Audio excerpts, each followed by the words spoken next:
ప్రియమైన దేవుని పిల్లలారా, ప్రభువైన యేసుక్రీస్తు నామంలో మీకు నా వందనములు.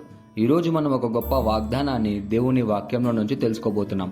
మన జీవితంలో ఎన్నో కష్టాలు, ఎన్నో సమస్యలు, ఎన్నో నిరాశలు వస్తుంటాయి. కానీ వీటన్నిటికి ఒకే పరిష్కారం నమ్మకం. ఈరోజు దేవుని వాగ్దానము మార్కు సువార్త 9వ అధ్యాయం 23వ వచనం.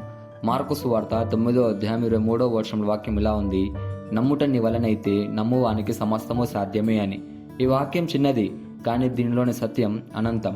మన కష్టాలకి, బలహీనతలకి, సమస్యలకి దేవుడు ఇలా సమాధానం ఇస్తున్నాడు: నమ్ము, సాధ్యమవుతుందని. ఈ వాక్యం సాక్షాత్తు యేసుప్రభు వారు చెప్పినదే. ఒక తండ్రి తన కుమారుణ్ణి యేసయ్య వద్దకు తీసుకొని వచ్చాడు. ఆ బాలుడు చిన్ననాటి నుండి దెయ్యం బలానికి లోనయ్యి బాధపడుతూనే ఉన్నాడు. అతను కింద పడిపోతాడు. నోట్లోని నురుగు వస్తుంది, శరీరం గట్టిపడిపోతుంది. ఆ బాలుడు నొప్పిని చూస్తూ ఆ తండ్రి కన్నీరు పెట్టుకుంటాడు. అప్పుడు యేసయ్యను చూసి ఇలా అడుగుతాడు: ఏదైనా సాధ్యమైన ఎడల మా మీద దయ ఉంచి సహాయం చేయము అని. మనకి అలాగే ఉంటుంది కదా, ప్రభువా కష్టంగా ఉంది, మాకు సహాయం చేయమని. అలాగే ఆ తండ్రి కూడా అడిగాడు. కానీ యేసయ్య స్పష్టంగా చెప్పాడు: నమ్ముట నీ వలనైతే నమ్మువానికి సమస్తము సాధ్యమే అని. ఈ వాక్యం బలహీనమైన విశ్వాసాన్ని ప్రేరేపించి దృఢమైన విశ్వాసానికి మారుస్తుంది. దీనికి ఒక గొప్ప ఉదాహరణ శతాబ్దిపతి. మత్తయి సువార్త 8వ అధ్యాయంలో ఉంటుంది. ఒక శతాబ్దిపతి యేసయ్య వద్దకు వచ్చి తన సేవకుడు భయంకరంగా బాధపడుతున్నాడని తెలిపాడు. యేసయ్య వెళ్ళి స్వస్థపరుస్తాను అన్నాడు. కానీ శతాబ్దిపతి ఇలా అన్నాడు: ప్రభువా, నువ్వు నా ఇంటికి రావాల్సిన అవసరం లేదు, మాట ఒక్కటే చాలు, ఆయన నిశ్చయంగా స్వస్థత పొందుతాడు అని.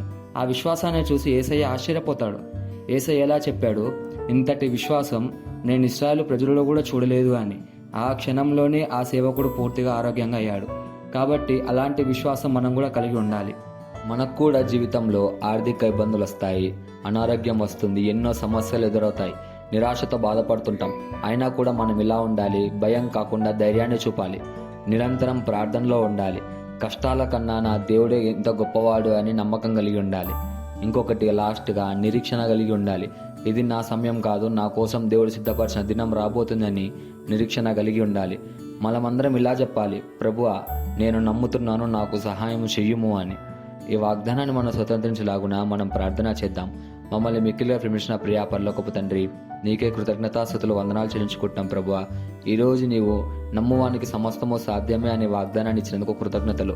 మా బలహీనమైన విశ్వాసాన్ని తొలగించి దృఢమైన విశ్వాసాన్ని కలుగజేయము. ఏ పరిస్థితుల్లోనైనా నిన్ను నమ్మి నిలబడే బలాన్ని మాకు ఇవ్వము. మా జీవితాలలో నీ మహిమ వెలుగులు ప్రకాశింపజేయమని ప్రార్థిస్తూ యేసుక్రీస్తు నామములో అడుగుచున్నాము తండ్రి, ఆమెన్.